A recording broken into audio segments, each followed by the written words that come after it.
Round two, Mr. Lee.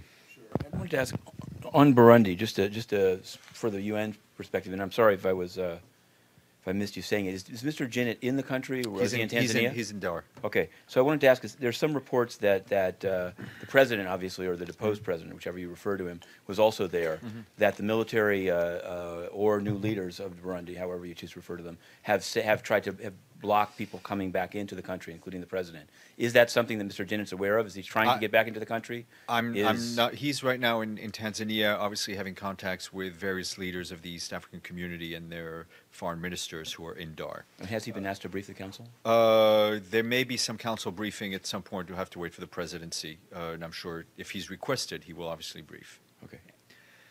Mr. Lee. Sure. I wanted to, given what's happening in Burundi, I wanted to ask you a question actually about Togo. There are a number of civil society groups that are saying that since the election took place and votes were counted in late April, that a number of internet sites have been blocked ever since then. They were blocked during the counting. They remain blocked. Some of them are alleging that Mr. Chambas was somehow, his role was to essentially bless a contested election. So I wanted to know, I saw the last time I'm searching through my email, the Secretary General welcomed the results on April 26th.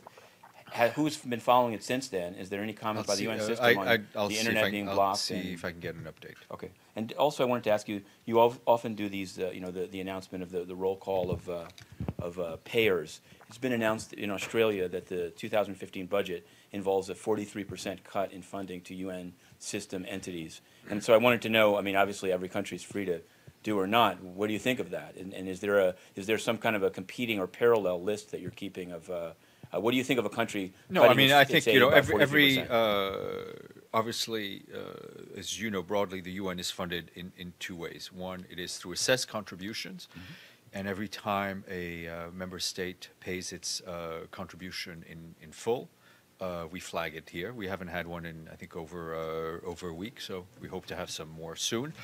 Obviously, member states are free to decide on the size of their voluntary contributions to UN agencies. We very much hope that those are not on the decrease, but these are sovereign decisions made by member states. Evelyn.